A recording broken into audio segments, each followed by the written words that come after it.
चलो भाई फटाफट स्टार्ट करते हैं। फोटोसिंथेसिस 3 चैप्टर्स हैं हमारे सिलेबस में और यहां पर वेटेज बढ़ चुकी है प्लांट फिजियोलॉजी की। आपको एक कॉन्क्रीट एनालिसिस में दे रहा हूं। पहले 5 चैप्टर्स थे। सबसे पहले फोटोसिंथेसिस नहीं आता था, आपका ट्रांसपोर्ट आता था, देन मिनरल न्यूट्रिशन आता था, then photosynthesis, then respiration, then plant growth and development. अब प्लांट ग्रोथ एंड डेवलपमेंट आधा काट दिया, मिनरल न्यूट्रिशन पूरा काट दिया, ट्रांसपोर्ट पूरा काट दिया। अब 5 चैप्टर्स का जो दारोमदार है उतना वेटेज जो है आपके 2.5 चैप्टर्स पर आकर टिक गया है। तो ultimately it is very very important, क्योंकि वेटेज डबल हो गई है। तो हर क्वेश्चन को गौर से सुनिएगा, आराम से पढ़िएगा। झटपट आते हैं पहले क्वेश्चन के ऊपर। आ जाओ भाई। The carbon reactions of photosynthesis takes place in the, फटाफट बताइए। कार्बन रिएक्शंस बोला गया है। कार्बन रिएक्शन कौन से होते हैं आपको पता होना चाहिए। लाइट रिएक्शन, जो लाइट डिपेंडेंट होते हैं उनको कहा जाता है कार्बन रिएक्शन, मतलब डार्क रिएक्शन होते हैं। आप चाहते हो कि आप क्या बनो, डॉक्टर बनो, है ना, लोग आपको डॉक्टर साहब बोले, तो यहां पर हमारा एक छोटा सा न्यूमोनिक क्या है कि डीआर, डार्क रिएक्शन होते हैं कहां, स्ट्रोमा में। जैसे आपके सेल के अधिकतर रिएक्शंस कहां पर होते हैं, आपके साइटोप्लाज्म में। माइटोकॉन्ड्रिया के अधिकतर रिएक्शंस कहां होते हैं, मैट्रिक्स में। सिमिलरली आपके यहां पर ये जो कार्बन रिएक्शंस है ये कहां पर होंगे, स्ट्रोमा में होंगे ना, मेम्ब्रेन में नहीं होंगे, बल्कि आपके क्लोरोप्लास्ट के प्लाज्मा में होंगे, जिसे स्ट्रोमा कहा जाता है। लैमेली जो है ये भी मेम्ब्रेन को बोलते हैं, तो मेम्ब्रेन में नहीं होगा। मेम्ब्रेन सिस्टम ऑफ ग्रेना यहां पर भी नहीं होगा। एंड अल्टीमेटली थाइलाकॉइड सिस्टम तो पूरा ही मेम्ब्रेनस है, यहां पर नहीं होगा, फ्री स्पेस में होगा। तो ultimately answer would be C. अगला सवाल देखिए। The green parts in plant synthesize glucose which is stored as starch was found first by. चीजों की स्टोरेज के बारे में बात किन्होंने करी थी, तो इनका नाम भी सैक ही था और ये बात भी ऐसी ही करते थे। सैक का मतलब क्या होता है, सैक का मतलब होता है बोरा जिसमें हम सामान डालते हैं। तो सैक साहब ने क्या कहा था कि भैया ग्लूकोज जो है इसकी स्टोरेज के बारे में चर्चा कर रहे थे, ये स्टोर होता है एज स्टार्च। और इन्होंने कहा था जो क्लोरोफिल है ये कहां पाया जाता है, ये एक बोरे जैसे स्ट्रक्चर में पाया जाता है, जिसको क्या कहते हैं, क्लोरोप्लास्ट। तो चाहे क्लोरोफिल की प्रेजेंस या स्टोरेज हो, चाहे आपके ग्लूकोज की प्रेजेंस या स्टोरेज हो, इसके बारे में चर्चा करी थी। ये दोनों बातें हमारी किन्होंने कही थी, जूलियस वॉन सैक साहब ने कही थी। नाम में ही सैक है, तो आपका डायरेक्टली आप इस उत्तर को कर सकते हैं बहुत आसानी से। अगला देखिए। Who first inferred that O2 evolved by green plants during photosynthesis come from H2O, not from CO2? CO2 के पास भी ऑक्सीजन है, लेकिन किन्होंने कहा कि ये जो ऑक्सीजन रिलीज होता है ऑक्सीजनिक फोटोसिंथेसिस में, फोटोसिंथेसिस के 2 काम है, एक तो पूरी दुनिया में खाना पीना बनाने का काम और दूसरा पूरी दुनिया में ऑक्सीजन पहुंचाने का काम। तो H2O क्या है, यहां पर हम लोगों ने सुबह एक क्वेश्चन भी किया था। H2O जो है ये क्या है, हाइड्रोजन डोनर है ना। तो यहां से जो आपका ऑक्सीजन बचता है ये डायरेक्टली रिलीज हो जाता है। मैंने आपको बताया था कुछ सल्फर बैक्टीरिया थे जो हाइड्रोजन सल्फाइड को यूज करते हैं, तो इनमें आपका ऑक्सीजन है ही नहीं, तो ये क्या बनाते हैं, सल्फर या सल्फेट बनाते हैं। ये हमारी डिस्कशन आज सुबह हुई थी, इसी लेक्चर की बात हो रही है। तो यहां पर पता लगा कि आपका हाइड्रोजन डोनर जो है ना, ये अपना बचा हुआ जो एटम है ये रिलीज करता है। तो अगर सल्फर है वो एटम तो सल्फर रिलीज होगा, ऑक्सीजन है वो एटम तो ऑक्सीजन रिलीज होगा। और बताई किन्होंने थी ये बात, आपका किन्होंने बताई थी, फटाफट बताइए। बी कर रहे हैं कई सारे बच्चे, एकदम सही है, कॉर्नेलियस वॉन नील साहब ने। कॉर्नेलियस वॉन नील साहब माइक्रोबायोलॉजिस्ट थे, अलग अलग बैक्टीरियम्स पे, छोटे छोटे ऑर्गेनिजम्स पे रिसर्च करते थे। इन्होंने ही हाइड्रोजन डोनर का कंसेप्ट दिया था कि कोई तो ऐसा चाहिए CO2 के साथ हाइड्रोजन डोनर जो आपका क्या करे, ऑक्सीजन बना सके। आगे चलिए। Plant restore the air whatever breathing animal and burning candles remove, it was hypothesized by। ये एक बहुत ही प्यारा एक्सपेरिमेंट है जिसको क्या कहा जाता है, जिसको कहा जाता है प्रिस्ले साहब का एक्सपेरिमेंट। इन्होंने एक बेल जार लिया, यानी कि एक कांच का जार लिया जो नीचे से ओपन रहता है, उसको अगर किसी टेबल पे रख दोगे तो क्लोज हो जाएगा, नीचे टेबल का सरफेस मिल जाएगा। तो उन्होंने एक बेल जार में चूहे को रखा। तो चूहे को कई देर तक जार में रखने के बाद उन्हें पता लगा कि चूहा तड़पने लग रहा है, क्योंकि सारा ऑक्सीजन तो वो ब्रीथ कर चुका है। अब CO2 बची है तो चूहा तड़पने लगा। फिर उन्होंने कैंडल को भी रखा, आग को जलने के लिए भी ऑक्सीजन चाहिए, आग को बुझाने के लिए जो लाल कलर के कंटेनर लगे रहते हैं फायर एक्सटिंग्विशर्स, उनमें CO2 होती है, आग बुझाती है CO2 और आग लगाती है ऑक्सीजन। तो उन्होंने देखा कि कैंडल को जलने के लिए भी ऑक्सीजन चाहिए थी। एक टाइम के बाद जब वो ऑक्सीजन डिप्लीट हो गई तो कैंडल भी बुझ गई, लेकिन उन्होंने साथ में प्लांट रख दिया, मिंट प्लांट रख दिया। क्यों रख दिया मिंट प्लांट, क्योंकि बहुत छोटा है, पुदीने का प्लांट तो कहीं भी मिल सकता है। तो मिंट प्लांट को जब रखा तो वो ऑक्सीजन बनाने लगा और चूहा और कैंडल वो ऑक्सीजन लेने लगे और जलते रहे। ये पूरा का पूरा जुगाड़ किन्होंने किया था? जोसेफ प्रिस्टली साहब ने। और इन्होंने एक और काम किया था, बहुत प्यारा काम किया था। इन्होंने क्या किया था भैया जी? प्रिस्टले साहब को किस चीज का डिस्कवरर माना जाता है? इन्होंने डिस्कवर करी थी ऑक्सीजन। अरे वाह सर। तो जब प्रिस्टले साहब ने ऑक्सीजन डिस्कवर नहीं करी थी, उससे पहले क्या हम सांस नहीं लेते थे? लेते थे उससे पहले, पर पता नहीं था कि हवा में ऐसी कौन सी गैस है जो हमें सपोर्ट कर रही है। सांस तो लेते थे, लेकिन मेरे भाई यहां पर हम लोग ऑक्सीजन की बात कर रहे हैं कि हाँ, पता चल गया कि जो हम लेना चाह रहे हैं उस हवा का नाम ऑक्सीजन है। आराम से देखिए। The experiment where a part of leaf is enclosed in test tube containing KOH soaked cotton while other half is exposed to air and setup is then placed in light sometime showed that, भाई क्या हुआ यहां पर? Experiment जो है वहां पे leaf को टेस्ट ट्यूब में एनक्लोज कर दिया और उसमें केवच रही, राइट?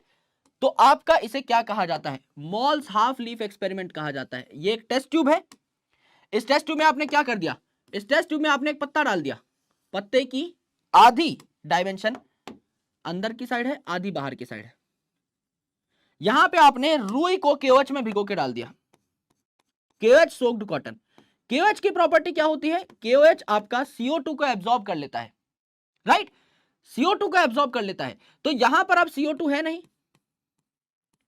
और यहां पे CO2 है, और आपको पता है CO2 को ही तो हम कन्वर्ट करते हैं आपका ग्लूकोज में।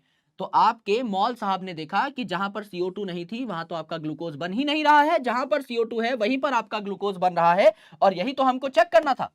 यानी कि availability of CO2 is very very important. CO2 नहीं तो फोटोसिंथेसिस नहीं, यही तो हम लोग देखना चाह रहे थे, यही यहां पर हमको पता लगा। आगे देखिए। T.W. Engelmann described the first action spectrum of photosynthesis by working on green alga. T.W. Engelmann साहब ने किस चीज के बारे में रिसर्च करी थी? यहां पर देखिए। Engelmann experiment is one of the most beautiful experiment जो कि आप देखते हैं फोटोसिंथेसिस में। क्या हुआ यहां पर? इंगलमैन साहब ने ये दर्शाया, ये दिखाया कि भैया जब आप व्हाइट लाइट को प्रिज्म पे टकराते हैं तो ये अपने 7 स्पेक्ट्रल कंपोनेंट में टूट जाती है, विबग्योर में टूट जाती है। तो ये वॉयलेट लाइट भी पड़ रही है किसी प्लांट पे, इंडिगो भी, ब्लू भी, येलो भी, ऑरेंज भी, है ना, एंड ग्रीन भी। ये सारी की सारी लाइट आपकी पड़ रही है प्लांट के ऊपर। इन्होंने देखा कि सबसे ज्यादा फोटोसिंथेसिस कहां पर हो रहा है? जब प्लांट पे रेड लाइट पड़ रही है, और जब प्लांट पे ब्लू लाइट पड़ रही है तो मैक्सिमम फोटोसिंथेसिस हो रहा है, यानी मैक्सिमम एक्शन हो रहा है। तो ये एक्शन स्पेक्ट्रम था। इन्होंने किस प्लांट पे ये लाइट आपकी फिकवाई? किस प्लांट पे फिकवाई? आपका क्लैडोफोरा पे फिकवाई। क्लैडोफोरा पे फिकवाई। ये आपका इंपॉर्टेंट क्वेश्चन है, और यहां से पता लगता है कि ब्लू एंड रेड जो रीजन है, these are most active regions. Visible light से आपका फोटोसिंथेसिस होता है, लेकिन यहां पर भी सबसे ज्यादा फोटोसिंथेसिस कौन सी लाइट से होता है? आपका एक्टिव रीजन ब्लू और रेड। ठीक है, आ जाओ भैया। In the most abundant plant pigment in the world, which is the most abundant plant pigment in the world? फटाफट बता दो कौन है सबसे ज्यादा अबंडेंट प्लांट पिगमेंट? कौन सा होना चाहिए? फटाफट बताइए। Carotenoid, xanthophyll, chlorophyll B, chlorophyll A. भाई कोई भी ऑर्गेनिज्म फोटोसिंथेसाइज कर रहा है, उसमें सबसे ज्यादा क्या देखने को मिलना चाहिए? फटाफट बताइए, फटाफट बता दीजिए दोस्त। डी, क्लोरोफिल ए सबसे ज्यादा इंपॉर्टेंट है, क्योंकि इसको क्या कहा जाता है? Chief pigment. रॉकी भाई पिगमेंट है, चीफ पिगमेंट कहा जाता है, राइट? चीफ पिगमेंट है, मेन पिगमेंट है क्लोरोफिल ए। बाकी सारे क्या है? एक्सेसरी पिगमेंट है। जैसे जब आप फोन खरीदते हो तो फोन इज मेन, उसके अलावा जो चार्जर मिला, टेम्पर्ड ग्लास मिला, डब्बा मिला, दैट इज एक्सेसरी। यहां पर क्लोरोफिल ए इज मेन, बाकी सारी दुनिया में जो चीजें बची ये क्या हो गई? ये आपके हो गए एक्सेसरी पिगमेंट। ये आपके क्या हो गए? एक्सेसरी पिगमेंट्स हो गए। करेक्ट, ये आपके एक्सेसरी पिगमेंट्स हो गए। अगला सवाल देखिए फटाफट।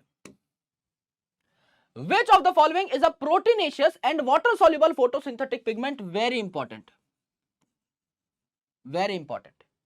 Proteinaceous pigment है and water soluble photosynthetic pigment है। water soluble, water soluble pigment इनमें से कौन सा है? फटाफट बता दीजिए। उत्तर क्या होना चाहिए? विच of the following is proteinaceous and water soluble photosynthetic pigment? पानी में कौन सा मस्त रह सकता है? यहां पर कौन रह सकता है मेरे दोस्त? एंथोसाइनिन का नाम सुना हुआ है? एंथोसाइनिन कहां स्टोर होता है? स्टोर्ड इन वैक्यूल, और वैक्यूल में क्या है? ज्यादातर पानी ही है। Stored in vacuole. अदरवाइज ज्यादातर जो पिगमेंट्स होते हैं ना वो कहां पाए जाते हैं? ज्यादातर जो पिगमेंट्स है ना वो आपके मेम्ब्रेन के साथ एसोसिएटेड होते हैं, बिकॉज दे आर मोर और less lipid in nature.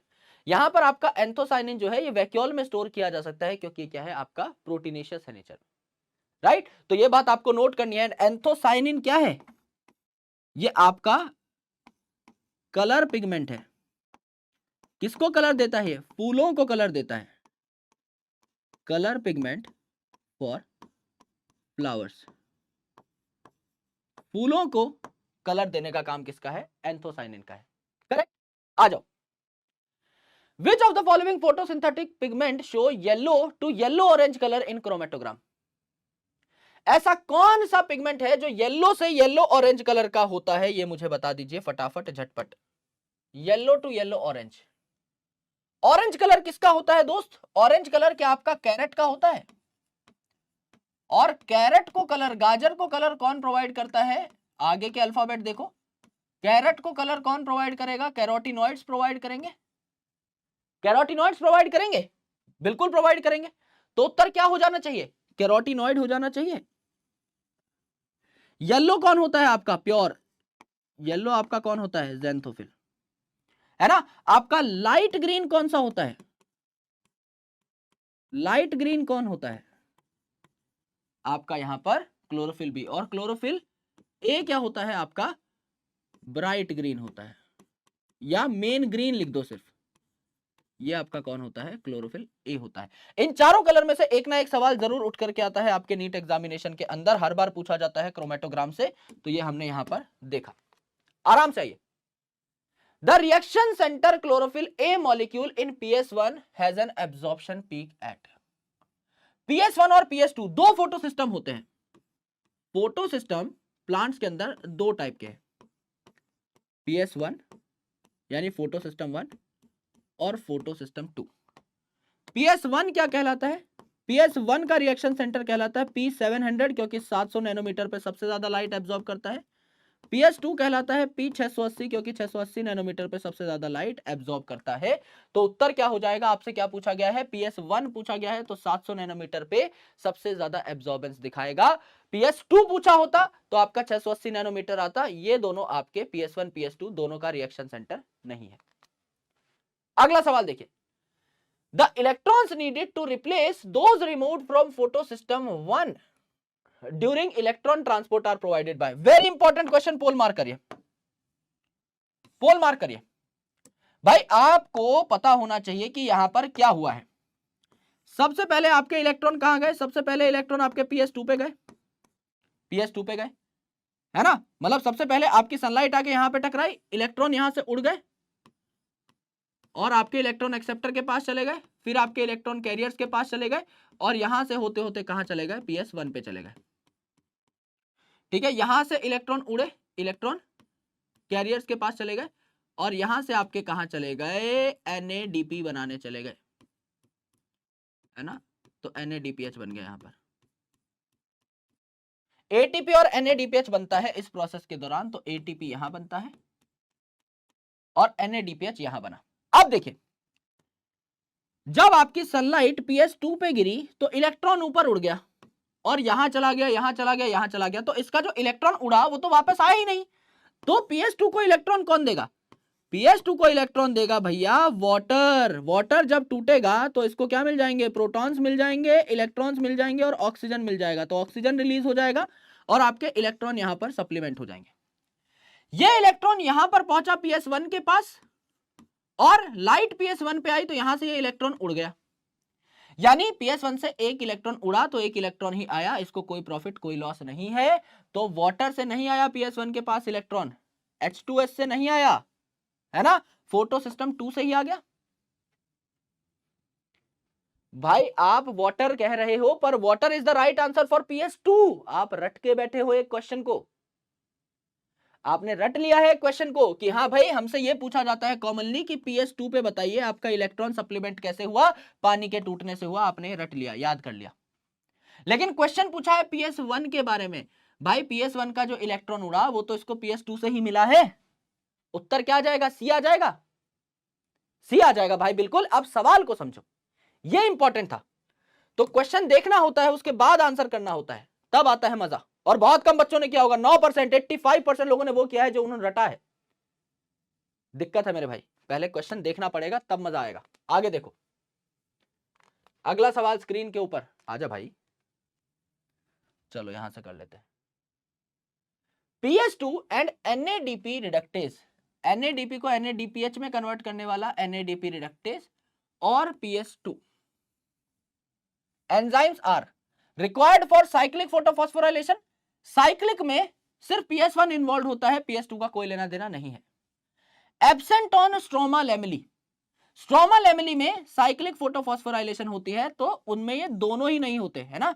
Absent in stroma lamellae, तो करेक्ट बात है, एब्सेंट होते हैं, इसीलिए तो स्ट्रोमा ये काम नहीं करा सकता, है ना, नॉन साइक्लिक नहीं करा सकता। Absent on lamellae of grana, grana में तो पाए जाते हैं, ग्रेना में पाए जाते हैं, PS2 PS1 सब पाया जाता है, तो ग्रेना में तो आपका ये वाला सिस्टम चल ही रहा था, PS2 PS1 जिसके अंदर दोनों थे। स्ट्रोमा लैमेली जो है इसमें सिर्फ और सिर्फ साइक्लिक फोटोफॉस्फोराइलेशन होती है, जिसमें सिर्फ PS1 अवेलेबल होता है, PS2 नहीं हो सकता। Not needed for non cyclic photophosphorylation, non cyclic तो ये वाली है, यहां तो आपका PS2 भी चाहिए और NADPH बनाने वाला एंजाइम भी चाहिए, तो ये दोनों के दोनों चाहिए, तो ये बात भी गलत हो जाएगी। तो उत्तर क्या है आपका? बी है, बी आपका आंसर हो जाएगा एकदम correct. CF0 is embedded in the thylakoid membrane and forms a transmembrane channel that carries out। समझिए, ये आपका क्या है? ये आपका थाइलाकॉइड मेम्ब्रेन है, ये आपका थाइलाकॉइड मेम्ब्रेन है ना। बाहर आपका क्या है? स्ट्रोमा है ना, और अंदर क्या है? थाइलाकॉइड का ल्यूमेन है। अब देखिए क्या हो रहा है, ल्यूमर में आपके प्रोटॉन्स जमा हो गए, यहां पर है आपका CF0 पार्टिकल जो कि प्रोटॉन्स को बाहर की साइड मूव करेगा, और ये है आपका CF1 जो कि आपका ATP बनाने में हेल्प करेगा। माइटोकॉन्ड्रिया में इसको कहते हैं F0 F1 पार्टिकल, फोटोसिंथेसिस में हम कह रहे हैं CF0 CF1, क्योंकि क्लोरोप्लास्ट निकल जाएगा यहां पर नाम में कि क्लोरोप्लास्ट का F0 क्लोरोप्लास्ट का F1। तो यहां पर देखिए क्या हुआ, facilitate diffusion of protons across the membrane, proton को ये क्रॉस कराने का काम करता है, एकदम सही बात है। Electron transport bye diffusion, electron ये ट्रांसपोर्ट नहीं कराता। एटीपी सिंथेसिस ये वाला कराता है, CF1 कराता है, हमसे CF0 का पूछा है, तो ये भी नहीं होगा। Active transport of proton, active transport यहां पर नहीं होता, है ना, इलेक्ट्रॉन्स का नहीं होता, प्रोटॉन का ट्रांसफर होता है सिर्फ। तो ये सारी बातें गलत हो जाएंगी, उत्तर क्या आ जाएगा आपका? ए आ जाएगा। आगे देखिए, विच of the following statement is incorrect, इनमें से गंदी बात कौन सी है? Stroma lamellae has PS1, stroma lamellae में सिर्फ साइक्लिक फोटोफॉस्फोराइलेशन होती है, तो सिर्फ PS1 होता है यहां पे, एंड लैक NADP रिडक्टेज, तो NADP यहां पे नहीं बनता, सिर्फ ATP बनता है, दोनों बातें करेक्ट है। ग्रेना लैमेली, मेन जो आपका ग्रेना की लैमेली है, इसमें PS1 PS2 दोनों है, एकदम सही बात है। Cyclic photophosphorylation involve both PS1 PS2, इसमें सिर्फ PS1 होता है, PS2 नहीं, तो ये बात गलत हो गई, चोर मिल गया है, उत्तर यही होगा आपका incorrect statement. Both ATP and NADPH are synthesized during non cyclic photophosphorylation, correct है। साइक्लिक में आपका क्या बनता है? साइक्लिक में सिर्फ और सिर्फ आपका ATP बनता है, NADPH नहीं, तो उत्तर क्या हो जाएगा आपका? सी हो जाएगा। In light reaction plastoquinone facilitate the transfer of electron from, plastoquinone कहां आपका इलेक्ट्रॉन भेज रहा होता है? आप चाहे तो इसे पिछले डायग्राम में ही मार्क कर सकते हैं, प्लास्टोक्विनोन पूछा है आपसे, यहां मार्क कर सकते हैं आप। ये देखिए, यहां जो इलेक्ट्रॉन्स है ये उड़ करके कहां जाएंगे? ये जो है इलेक्ट्रॉन ये उड़ करके कहां जाएंगे? प्लास्टोक्विनोन पे जाएंगे, फिर आपका कहां जाएंगे? साइटोक्रोम B6F पे जाएंगे, फिर आपका प्लास्टोसाइनिन पे जाएंगे, फिर आपका PS1 पे जाएंगे, फिर आपका फेराडॉक्सिन पे जाएंगे, फिर आपका फेराडॉक्सिन NADP रिडक्टेज पे जाएंगे। ये आपका पूरा का पूरा सीक्वेंस होता है। तो प्लास्टोक्विनोन किस किस के बीच में पाया गया? PS2 के बीच में और साइटोक्रोम B6F के बीच में, इन दोनों के बीच में ब्रिज के तौर पे पाया जा रहा है, तो यही हम लोग मार्क कर देंगे, यही हम लोग मार्क कर देंगे। आपका कहां पाया जाएगा? इन लाइट रिएक्शन प्लास्टोक्विनोन कहां पाया जाएगा? आपका PS2 और साइटोक्रोम B6F के बीच में। उत्तर क्या आ जाएगा? चौथा आ जाएगा, एकदम आ जाएगा, राइट। आगे देखिए, ड्यूरिंग नॉन साइक्लिक फोटोफॉस्फोराइलेशन, जो हमने अभी डायग्राम बनाया था, when electrons are lost from PS2, ये कहां से वापस आएंगे? PS2 से जब इलेक्ट्रॉन लॉस हो रहे थे तो ये कहां से वापस आ रहे थे मेरे दोस्त? मैंने आपको बताया है, यहां पर लिख करके बकायदा डायग्राम देख लो। जब PS2 से इलेक्ट्रॉन लॉस हो रहे हैं तो वाटर इसको सप्लीमेंट कर रहा है, तो PS2 वाले का आंसर क्या आ जाएगा? वाटर आ जाएगा। जो आप पहले मार्क कर रहे थे वो आपको अब मार्क करना चाहिए। PS2 के इलेक्ट्रॉन कहां से वापस आएंगे? वाटर से वापस आएंगे, वाटर से वापस आएंगे। इसे कहते हैं स्प्लिटिंग ऑफ वाटर, इसे कहते हैं स्प्लिटिंग ऑफ वाटर या photolysis of water. And secondly, ये जो स्प्लिटिंग ऑफ वाटर है ये किसकी वजह से हो पाती है? कौन से मिनरल्स कराते हैं? फटाफट चैट सेक्शन के अंदर लिख के बताइए। दो मिनरल्स हैं जो स्प्लिटिंग ऑफ वाटर कराते हैं। अगर ये आपने बता दिया तो मान लीजिए आपके 4 नंबर सिक्योर हो गए। पहला जो है वो है आपका Mn, मैंगनीज। दूसरा बता दीजिए मुझे फटाफट, क्या आ जाएगा? Cl आ जाएगा। मिनरल न्यूट्रिशन में ये हम पढ़ते थे, MnCl, मैंगनीज और क्लोरीन मिल करके आपका स्प्लिटिंग ऑफ वाटर कराते हैं। Which of the following is not a product of light reaction? Not a product of light reaction. Light reaction में बना क्या क्या? लाइट रिएक्शन में आपका नॉन साइक्लिक फोटोफॉस्फोराइलेशन में ATP भी बना, एंड में NADPH भी बना, और जब वाटर की स्प्लिटिंग हुई तो आपका ऑक्सीजन भी बना। ये तीनों मेन प्रोडक्ट होते हैं। तो ATP भी बना, NADPH भी बना, ऑक्सीजन भी बना, NADH नहीं बना। NADPH फॉस्फोरस यहां लगा हुआ है, ये कहां बनता है? NADPH, P आ गया ना, ये फोटोसिंथेसिस में बनेगा, हमेशा याद रखिएगा। NADPH और NADH में अगर कभी कंफ्यूजन हो रही है तो आराम से हमेशा याद रखिएगा कि फोटोसिंथेसिस में बनता है NADPH, जबकि ये जो NADH है कहां बनेगा? रेस्पिरेशन में। अगले चैप्टर में आपको मैं बनाकर दिखा रहा हूंगा, ये आपका कहां बनेगा? रेस्पिरेशन में बन रहा होगा। मानते हो? मानना ही पड़ेगा। NADH will be the right answer.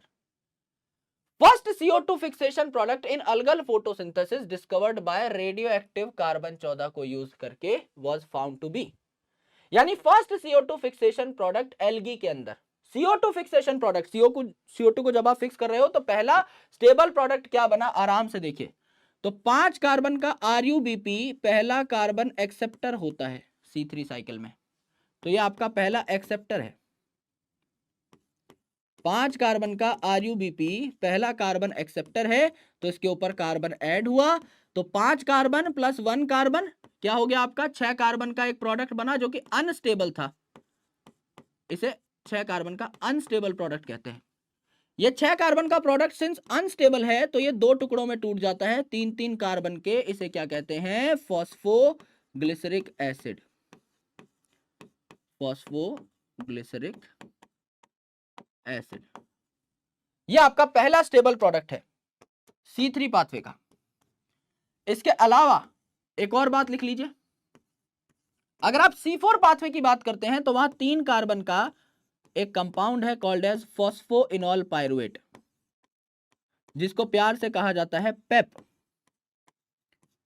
Phosphoenol pyruvate, जिसको प्यार से कहा जाता है पेप, ये आपका जब CO2 एक्सेप्ट करता है तो 3 कार्बन का आपका फॉस्फोइनॉल पायरुवेट, 1 कार्बन का आपका CO2, तो ये क्या बनाएगा? 4 कार्बन का ऑक्सैलो एसिटिक एसिड बनाएगा। ये पहला स्टेबल प्रोडक्ट होता है C4 साइकिल में, पहला प्रोडक्ट होता है C4 साइकिल में। तो यहां पर 3 कार्बन का फॉस्फोग्लिसरिक एसिड यानी PGA बनेगा, जो आपका पहला स्टेबल प्रोडक्ट होगा, और C4 में क्या बनेगा? 4 कार्बन का ऑक्सैलो एसिटिक एसिड बनेगा। C3 पाथवे जो है इसको क्या कहा जाता है? केल्विन साइकिल कहा जाता है, क्योंकि मेल्विन केल्विन नाम के साइंटिस्ट ने इसकी डिस्कवरी करी थी। और C4 पाथवे को क्या कहा जाता है भैया? आपका हैच एंड स्लैक साइकिल कहा जाता है, या हैच एंड स्लैक पाथवे कहा जाता है, क्योंकि हैच एंड स्लैक नाम के साइंटिस्ट ने इसकी डिस्कवरी करी थी। और आपका एग्जाम्पल क्या हो जाते हैं? C3 जो है ये यूनिवर्सल साइकिल है, ये सब में पाई जाएगी। केल्विन साइकिल इज यूनिवर्सल, दुनिया का कोई प्लांट नहीं जो फोटोसिंथेसिस कर रहा है और उसमें C3 ना हो। ये आपकी किस में पाई जाएगी? बहुत चुनिंदा के अंदर ही पाई जाएगी, जैसे आपका शुगर केन। सिर्फ 3 एग्जांपल आपको याद करने होते हैं। आपका शुगर केन, मेज एंड सोरघम। ये अगर याद है तो आपको बल्ले बल्ले हो जाएगी इस टॉपिक में। ठीक है, तो three phosphoglyceric acid is the correct answer. ठीक है, आ जाओ भाई। The basic pathway that result in formation of sugars which is common to C3 and C4 plant, है ना। यानी शुगर बनाने के लिए, कार्बोहाइड्रेट बनाने के लिए कौन सी पाथवे है जो C3 और C4 प्लांट सब में कॉमन है। मैंने अभी क्या बताया, केल्विन साइकिल या C3 cycle is common in all plants, it is universal, पीछे लिखा हुआ है ना। यहां पर देखो साफ साफ लिखा हुआ है it is universal, C3 pathway आपकी यूनिवर्सल है। तो C3 वालों में भी C3 होती है और C4 वालों में भी C3 होती है, तो आपका C3 तो होनी ही होनी है। यानी जो प्लांट C3 है उसमें सिर्फ और सिर्फ C3 होती है, और जो प्लांट C4 है, यहां कहने का मतलब है कि उसमें C4 के साथ C3 होती है, लेकिन C3 होना कंपलसरी है। तो उत्तर क्या हो जाएगा, केल्विन साइकिल या C3 cycle. The most crucial step of Kelvin cycle where CO2 is utilized by RUBP। आप RUBP पे CO2 ऐड कर रहे हो, CO2 को कहीं से निकालना इज डीकार्बोक्सिलेशन, CO2 कहीं पर डालना कार्बोक्सिलेशन। कार्बन डाइऑक्साइड को आप ऐड कर रहे हो तो कार्बोक्सिलेशन ही तो बोलोगे। तो आपका मेन स्टेप क्या हो गया, carboxylation, addition of CO2 carboxylation, फिर रिडक्शन होता है, क्योंकि ये जो CO2 है ये तो बहुत ऑक्सीडाइज्ड है भाई। CO2 मतलब कार्बन पे दोनों साइड ऑक्सीजन लगा हुआ है, मोस्ट ऑक्सीडेटेड स्टेज है भैया ये। इससे ज्यादा ऑक्सीडेशन क्या ही हो सकता है, ऑक्सीडेशन इसका तो मैक्सिमम हो रखा है। एक कार्बन पे 2 ही ऑक्सीजन लग सकते हैं, और ये बनाता है C6H12O6। कंपेयर कर लो, यहां पे एक कार्बन के लिए, यहां पे एक कार्बन के लिए 2 ऑक्सीजन है, और हाइड्रोजन कोई नहीं है, 0 हाइड्रोजन है, 0 हाइड्रोजन है।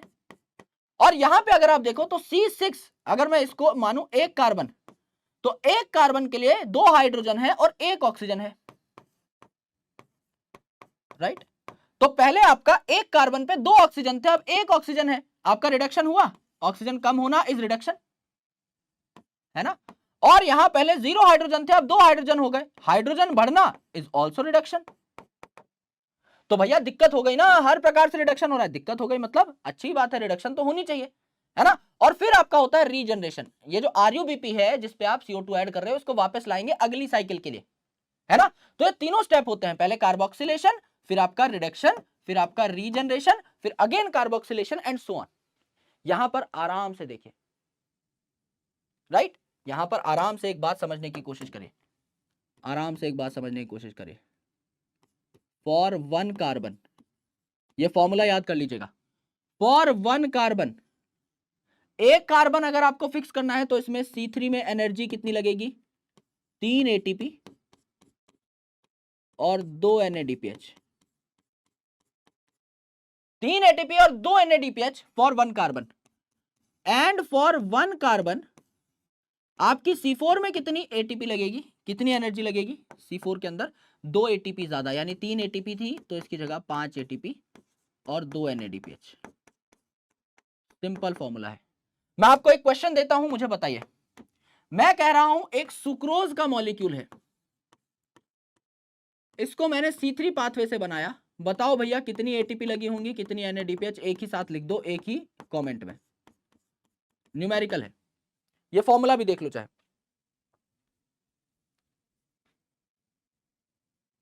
फटाफट बताइए। अगर सुक्रोज है तो पहले तो आपको पता होना चाहिए सुक्रोज किससे मिलकर बना हुआ है, ग्लूकोज और फ्रक्टोज का, यानी 12 कार्बन का है, और मैं C3 से उसको फिक्स करा रहा हूं, तो क्या मैं 3 और 2 को 12 से मल्टीप्लाई कर दूंगा तो ATP कितनी लगेगी, 12 इंटू 3 36 ATP लगेगी, NADPH कितनी लगेगी, 12 इंटू 2 24 NADPH लगेगी, एकदम लगेगी। क्या मैं दुनिया का कोई भी न्यूमेरिकल सॉल्व कर सकता हूं इन फॉर्मूले से, बिल्कुल कर सकता हूं, कोई भी दे दो, C4 का है ही नहीं NCERT में, पर हम कर सकते हैं, है ना, हम कर सकते हैं क्योंकि हमें ये वाला नंबर पता लग गया है। तो यहां पर इन पॉइंट्स को एक्स्ट्रा नोट कर लीजिएगा, S1 S2 को, स्टेटमेंट 1 स्टेटमेंट 2, कोई भी न्यूमेरिकल आए अगर पेपर थोड़ा सा टफ लगने वाला हो तो हम लोग एटलीस्ट सॉल्व कर पा रहे हैं। आ जाइए अगला सवाल देखते हैं। In the C4 plants mesophyll cell, mesophyll cell में क्या होता है, पेप के ऊपर आपका CO2 लग रहा होता है, तो आपका पेप्केज एंजाइम वहां पाया जाता है। है ना। तो यहां पर क्या होता है, C4 में दो काम हो रहे होते हैं, आराम से देखिए। ये आपका मीजोफिल सेल और ये है आपका bundle sheath cell. Bundle sheath cell, mesophyll cell में क्या होगा, आपके पास यहां पर 3 कार्बन का पेप है, उस पे आपने CO2 लगाया तो क्या बन गया आपका, 4 कार्बन का ऑक्सैलो एसिटिक एसिड बन गया। इसको आपने मैलिक एसिड एस्पार्टिक एसिड की फॉर्म में बंडल शीथ सेल में भेजा और यहां पे आपने इसका CO2 निकाल लिया और 3 कार्बन का जो मॉलिक्यूल है भाई, 4 कार्बन का बना ना ऑक्सैलो एसिटिक एसिड, इससे एक CO2 निकाल लिया, 3 कार्बन का जो मॉलिक्यूल बचा है आपने वापस भेज दिया पेप बनाने के लिए। और ये जो CO2 है इसको C3 साइकिल के अंदर डाल दिया यहां पर। तो बंडल शीथ सेल में यहां C3 साइकिल होती है, यानी रुबिस्को पाया जाता है, रुबिस्को पाया जाता है। और यहां मीजोफिल में पेप के ऊपर कार्बोक्सिलेशन हो रही है, तो यहां क्या पाया जाता है आपका, पेपकेज पाया जाता है। तो मीजोफिल में पेपकेज प्रेजेंट, रुबिस्को एब्सेंट, और यहां पर रुबिस्को प्रेजेंट, पेपकेज एब्सेंट। फटाफट मार्क करिए क्या हुआ, C4 में mesophyll cell will lack PEPcase, नहीं भाई इसमें तो होगा, गलत बात है। The site of Calvin cycle, Calvin cycle mesophyll cell में हो रही है, नहीं नीचे हो रही है बंडल शीट में, C3। लैक रुबिस्को एंजाइम, है ना, मीजोफिल है तो पेपकेज होगा इसमें, it will lack rubisco enzyme, correct है। Are impervious to gaseous exchange, impervious to gaseous exchange bundle sheath cell है, ना कि मीजोफिल सेल। थिक वॉल्ड होता है बंडल शीट सेल। उत्तर क्या आ जाएगा आपका, सी आ जाएगा, सिंपली आपका सी आ जाएगा। फटाफट आगे देखिए। Select the incorrect statement with respect to photo respiration. Photo respiration loss का एक प्रोसेस है ना। फोटो यानी फोटोसिंथेसिस में रेस्पिरेशन, जब आप ऑक्सीजन का यूज करने लग जाए, हमें क्या करना है, CO2 का यूज करना है। अगर मैं ऑक्सीजन का यूज करने लग गया तो दिक्कत हो जाएगी, गड़बड़ हो जाएगी। तो इनकरेक्ट स्टेटमेंट बतानी है with respect to photo respiration. तो फोटो रेस्पिरेशन होती क्या है, आराम से समझिए। आपका यहां पर 5 कार्बन का RUBP है, राइबुलोज बिसफॉस्फेट। इस पे मैं CO2 लगाता हूं तो 5 कार्बन प्लस एक CO2 6 कार्बन, तो मेरे पास 6 कार्बन का एक अनस्टेबल प्रोडक्ट बनता है जो कि 2 टुकड़ों में टूट जाता है, 3 कार्बन के, जिसे मैं कहता हूं फॉस्फोग्लिसरिक एसिड के टुकड़े, ये मेरे पास बन जाते हैं। लेकिन कई बार क्या होता है, ऑक्सीजन ज्यादा बढ़ जाता है हमारे प्लांट के सेल्स के अंदर। तो ऑक्सीजन अगर ज्यादा बढ़ गया तो RUBP जो है इस पे ऑक्सीजन बाइंड कर जाएगा। तो 5 कार्बन का RUBP, ऑक्सीजन में कोई कार्बन है नहीं, तो टोटल क्या बनेंगे मेरे पास, 5 कार्बन के ही मॉलिक्यूल्स बनेंगे। तो ये 2 मॉलिक्यूल्स होते हैं, एक तो 3 कार्बन का आपका PGA और एक आपका 2 कार्बन का फॉस्फोग्लाइकोलेट। अब ये फॉस्फोग्लाइकोलेट जो है किसी काम का नहीं है, ना ये ATP बनाता, ना ये NADPH बनाता, ना ये शुगर बनाता जो हमको बनानी है, किसी भी काम का नहीं है। It's a proper loss statement. तो मुझे ये जो आपका फोटो रेस्पिरेशन है ये होने से रोकनी होती है। ये फोटो रेस्पिरेशन किस में होती है, ये फोटो रेस्पिरेशन आपके C3 प्लांट में ज्यादा होती है, C4 प्लांट में नहीं होती। तो C4 प्लांट लॉस कम कर रहे होते हैं, लॉस कम कर रहे होते हैं, मतलब ज्यादा फायदे में रहते हैं, ज्यादा प्रोडक्टिव रहते हैं C4 प्लांट। ठीक है, देखिए यहां पर क्या हुआ, ऑप्शन पकड़ने की कोशिश करिए। इन C4 plants photo respiration does not occur, एकदम सही बात है, C4 प्लांट्स में नहीं हो रही। The biological function of photo respiration is not known yet, अभी पता नहीं है कि होती भी क्यों है, क्योंकि कोई फायदा तो नजर आ नहीं रहा। ठीक है, RUBP bind with oxygen to form 2 molecules of 3 PGA। 2 molecules of 3 PGA कैसे बन सकते हैं, एक PGA 3 कार्बन का है, तो आपका 2 मॉलिक्यूल बनाने के लिए 6 कार्बन चाहिए, हमारे पास तो है ही टोटल 5 कार्बन, तो ये बात गलत हो गई। There is no synthesis of ATP NADPH, एकदम सही बात है, कोई काम की चीज यहां पर नहीं हो रही। तो सारी बातें करेक्ट है, सिर्फ सी आपका क्या हो जाएगा, गलत हो जाएगा। करेक्ट, आराम से देखिए अब आगे। In C3 plant like tomatoes and bell pepper allowed to grow in CO2 enriched atmosphere. एक ऐसी जगह पर टोमेटो और बेल पेपर को रखा जहां CO2 की मात्रा आपने आर्टिफिशियली बढ़ा दी, तो इनकी ईल्ड बढ़ेगी या कम होगी, बढ़ेगी। इन्हें हम ग्रीन हाउस क्रॉप्स बोलते हैं। एक ऐसी जगह इनको उगा दीजिए जहां पे टेम्परेचर भी अच्छा है, जहां CO2 भी अच्छी दे रखी है, तो आप आर्टिफिशियली क्या कर रहे हैं, फैक्टर्स अफेक्टिंग फोटोसिंथेसिस टॉपिक में हमने क्या पढ़ा था, हम आर्टिफिशियली उन सारे फैक्टर्स को देने की कोशिश करेंगे जिस वजह से किसी प्लांट की ग्रोथ रुकती है।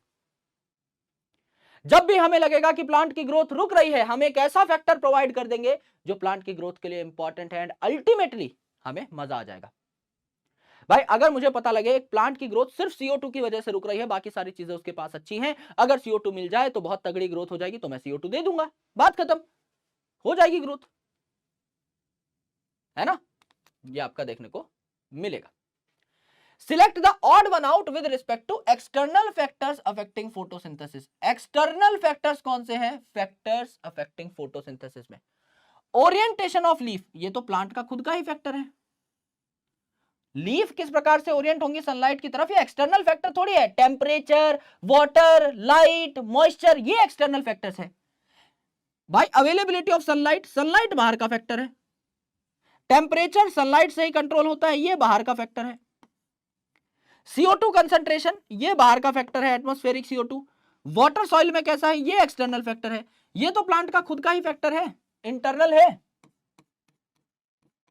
प्लांट की जेनेटिक्स पे और बाकी सारी चीजों पे डिपेंड करता है ना, ये तो इंटरनल फैक्टर है। तो अल्टीमेटली आंसर क्या हो जाएगा? 1 हो जाएगा।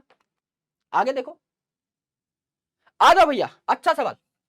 Given below are two statement, the primary CO2 acceptor in C4 plant is phosphoenol pyruvate यानी पेप, और ये पेप पाया जाता है मीजोफिल सेल में और CO2 से जुड़कर बना लेता है ऑक्सैलोएसिटिक एसिड। एकदम करेक्ट बात है। Mesophyll cell in C4 plants lack rubisco, PEPcase होता है लैक रुबिस्को, यहां तक करेक्ट बात है। In the light of above statement, दोनों बातें करेक्ट है, both statement 1 and statement 2 are correct. C4 में दोनों बातें आपकी क्या हो जाएंगी? एकदम करेक्ट हो जाएंगी, कोई भी दिक्कत इसमें नहीं है, राइट, कोई भी दिक्कत इसमें नहीं होनी चाहिए। ये डायग्राम भी हमने पहले बनाया था कुछ स्लाइड्स पहले। What is the role of large bundle sheath cell found around the vascular bundles of C4 plant? C4 plant में जो वस्कुलर बंडल हैं, उन बंडल के ऊपर जो शीथ है मोटी तगड़ी, इसे बंडल शीथ सेल कहा जाता है। ये क्यों पाई जाती है? To protect vascular tissue from high light intensity, to provide site of photo respiration, C4 में तो फोटो रेस्पिरेशन होती ही नहीं है, to increase the number of chloroplast for operation of Calvin cycle. जो आप नॉर्मल सेल देखते हो मीजोफिल, उनमें तो सिर्फ पेप्केज पाया जा रहा है, यहां पर आपके ज्यादा क्लोरोप्लास्ट होते हैं जिनमें C3 साइकिल हो पाए, रुबिस्को पाया जाए। Enable plant to tolerate high temperature, यहां पर मेन काम है इनका फोटोसिंथेसिस बढ़िया तरीके से करवा पाना, जिसके लिए आपके बंडल शीथ सेल तैयार किए जाते हैं। आगे देखिए, the first stable product of CO2 fixation in sorghum, sugar cane, maize और सोरगम क्या है? आपके C4 प्लांट हैं। तो एक कार्बन डाइऑक्साइड जुड़ा आपका जाकर के 3 कार्बन के मॉलिक्यूल से, पेप से तो बना 4 कार्बन का ऑक्सैलोएसिटिक एसिड, तो ये आपका क्या हो जाएगा? एकदम करेक्ट आंसर हो जाएगा OAA, oxaloacetic acid. C3 plant में पहला स्टेबल प्रोडक्ट क्या था आपका? पहला स्टेबल प्रोडक्ट था आपका 3PGA यानी फॉस्फोग्लिसरिक एसिड। ठीक है, आ जाओ। The oxygenation activity of Rubisco enzyme in photorespiration leads to formation of, अगर ऑक्सीजनेशन हो चुकी है रुबिस्को की, CO2 की जगह ऑक्सीजन बाइंड कर गया है आपका रुबिस्को पे, यानी RUBP पे ऑक्सीजन बाइंड कर गया है, तो आपका कौन क्या बनेगा? 1 मॉलिक्यूल ऑफ 3 कार्बन, एक 3 कार्बन का कंपाउंड बनता है, एक 2 कार्बन का, 3 + 2 5 कार्बन, तो एक मॉलिक्यूल 3 कार्बन का बना। हाँ ये बात ठीक है, पार्शियली इतनी तो करेक्ट है। 1 मॉलिक्यूल ऑफ 6 कार्बन, 6 कार्बन तो टोटल ही नहीं है हमारे पास, 5 ही कार्बन है। 1 मॉलिक्यूल ऑफ 4 कार्बन, एक 3 कार्बन का, एक 2 कार्बन का बनता है, ये तो हो ही नहीं सकता। 2 molecule of 3 carbon compound, total 6 carbon हमारे पास नहीं है, तो अल्टीमेटली गलत हो जाता है। तो उत्तर आपका ये हुआ। ये भी पार्शियल स्टेटमेंट है, लेकिन जो भी है इन सब में से तो सबसे करेक्ट है ना, तो उत्तर यही हो गया हमारा। 3 + 2 यानी एक 2 कार्बन का फॉस्फोग्लाइकोलेट बना, जिस वजह से इसको क्या कहा जाता है? फोटो रेस्पिरेशन को C2 पाथवे। सर 3 कार्बन का भी तो प्रोडक्ट बना है, लेकिन भैया C3 पाथवे पहले ही नाम दिया जा चुका है ना केल्विन साइकिल को, तो यहां नया क्या बना? 2 कार्बन का प्रोडक्ट, इसीलिए इसे बोलते हैं C2 पाथवे। कोई C2 पाथवे करके सवाल पूछ ले तो भी हमें आना चाहिए। आगे देखिए, विच of the following statement is incorrect? गंदी बात कौन सी है? गंदी बात कौन सी है, फटाफट बताइए। In C4 plants the site of rubisco activity is mesophyll cell, गलत। Rubisco activity bundle sheath cell में होती है, मीजोफिल में पेप्केज होता है। The substrate molecule for rubisco activity is a 5 carbon compound, जिसको कहते हैं राइबुलोज बिसफॉस्फेट, RUBP। इसी बेसिस पे इसका नाम पड़ा है ribulose bisphosphate carboxylase oxygenase. RUBP को कार्बोक्सिलेज ऑक्सीजनेज दोनों कर सकता है, तो यह बात आपकी एकदम करेक्ट है। Rubisco action require ATP and NADPH, है ना। अगर आप C3 पाथवे देखते हो जहां पर रुबिस्को इनकॉर्पोरेट होता है तो आपका क्या लगता है भैया, वहां पर एटीपी और एनएडीपीएच लगते हैं। Rubisco is a bifunctional enzyme, bifunctional, CO2 O2 दोनों के साथ ये लिंक कर सकता है, आपका कार्बोक्सिलेशन भी करा सकता है, ऑक्सीजनेशन भी करा सकता है, दोनों बातें करेक्ट है।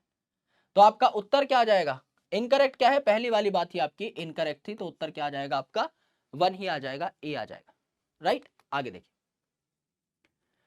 फॉस्फोइनॉल पायरुवेट यानी पेप इज प्राइमरी कार्बन एक्सेप्टर इन, पेप यानी 3 कार्बन का ये आपका सबस्ट्रेट है जिसके ऊपर CO2 आपकी बाइंड हो जाती है एंड बन जाता है 4 कार्बन का oxalo acetic acid.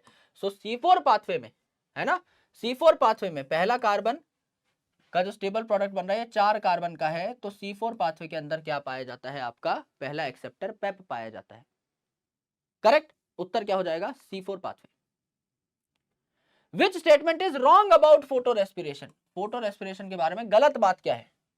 RUPP binds with oxygen to form 2 molecules of phosphoglycolate, phosphoglycolate का 2 कार्बन का सिर्फ एक मॉलिक्यूल बनता है, 2 नहीं, क्योंकि एक 2 कार्बन का मॉलिक्यूल बनेगा, एक 3 कार्बन का, टोटल 5 कार्बन है हमारे पास। फोटो रेस्पिरेशन अकर इन C3 प्लांट, C3 प्लांट में लॉस होता है, C4 प्लांट में नहीं होता, दोनों बातें करेक्ट हैं, तो ये पूरी बात करेक्ट हो गई। There is no synthesis of ATP and NADPH, कुछ यहां पर बनता नहीं है productive. Rubisco has higher affinity for CO2 than O2, CO2 इसका रिश्तेदार है, O2 नहीं, तो अगर CO2 और O2 की कंसंट्रेशन बराबर है तो ये CO2 से दोस्ती करेगा, और अगर CO2 बहुत ज्यादा है तो CO2 से ही दोस्ती करेगा, अगर ऑक्सीजन बहुत बहुत ज्यादा है तब ऑक्सीजन से दोस्ती करेगा, यानी अगर दोनों बराबर है तो CO2 की तरफ इसका रुझान ज्यादा होता है, ये बात एकदम करेक्ट है। तो सिर्फ ये वाली बात गलत थी, 2 मॉलिक्यूल ऑफ फॉस्फोग्लाइकोलेट नहीं बनते, आपका सिर्फ और सिर्फ एक मॉलिक्यूल फॉस्फोग्लाइकोलेट का बनता है। The process which makes major difference between C3 and C4, भाई C3 में फोटो रेस्पिरेशन होता है, C4 में नहीं होता, यही तो हम बार बार बोल रहे हैं। तो photo respiration is the major process जो इन दोनों के बीच में फर्क लेकर के आता है, करेक्ट, ये आपको देखना है। ये है हमारा फोटोसिंथेसिस, यहां तक क्लैरिटी है तो एक बार तारा रारा in the chat section please, है ना। अभी एंड में आते आते आपको लग रहा होगा कि ये क्या हो रहा है यार, मेरा बर्थडे नहीं है, मेरे बर्थडे में अभी टाइम है, अराउंड आज कितनी तारीख है, अभी 12 बजने वाले हैं, तो आई गेस 3 तारीख होने वाली है, तो मेरा बर्थडे 8 दिन बाद है, 11 मई को है, तो आज मेरा बर्थडे नहीं है दोस्त, पर एडवांस में शुक्रिया, क्योंकि हो सकता है 5 तारीख के बाद आपको मेरा ये चेहरा दिखाई ना दे, है ना, तो थैंक यू, बट हाँ बर्थडे है नहीं।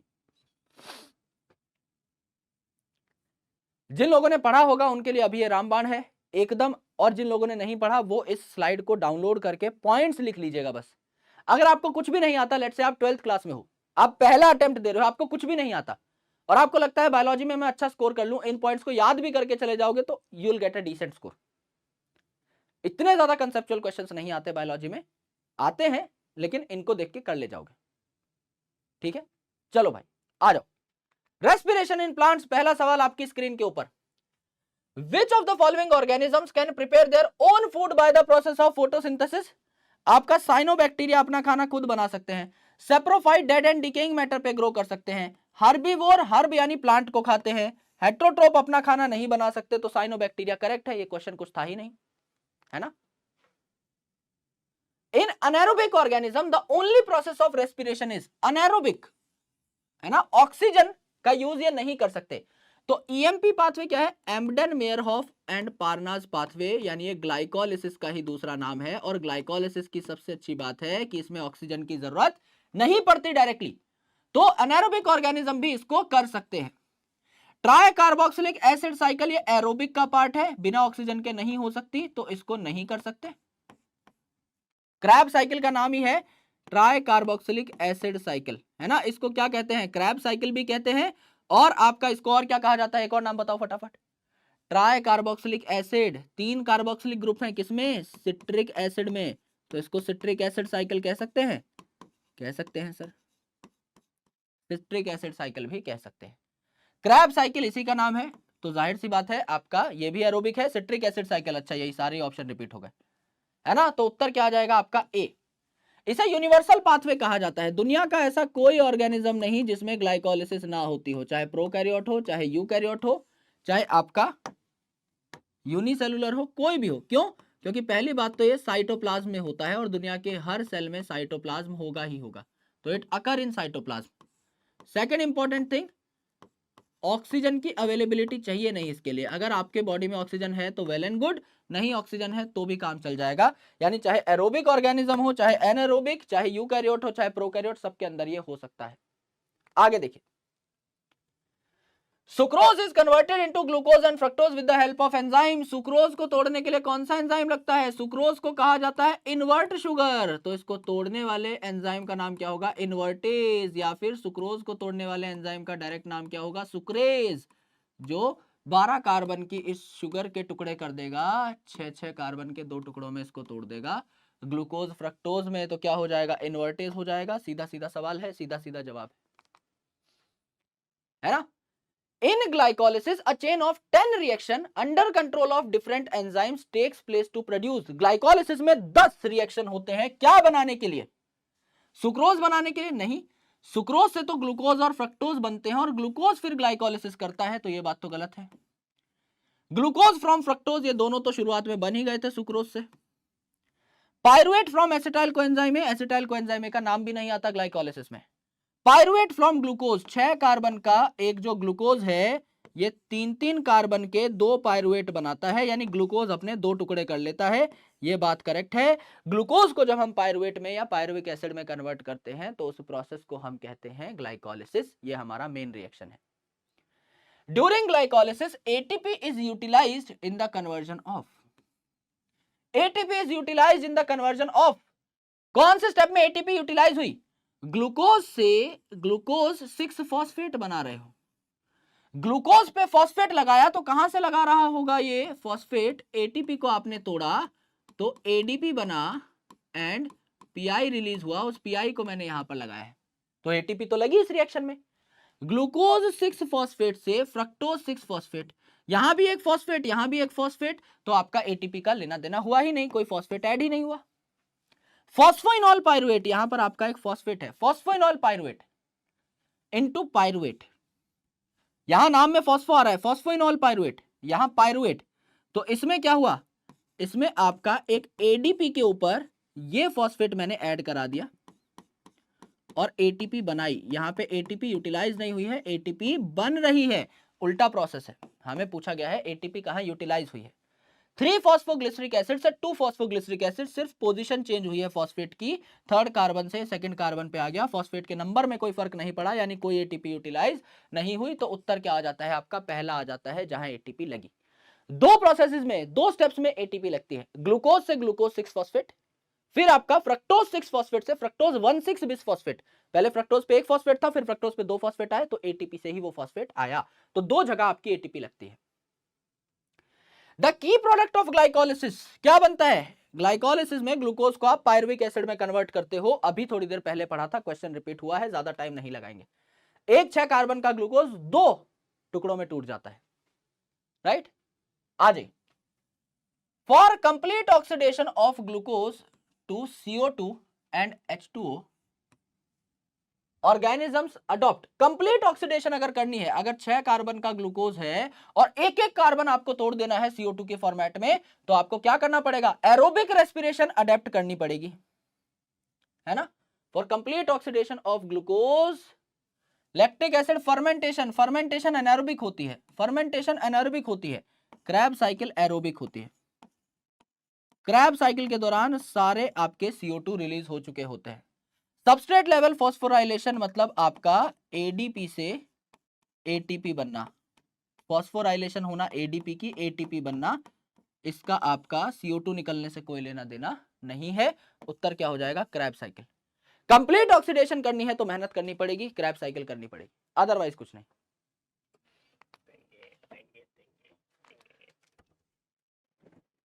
Yeast poisons themselves to death when concentration of alcohol reaching out.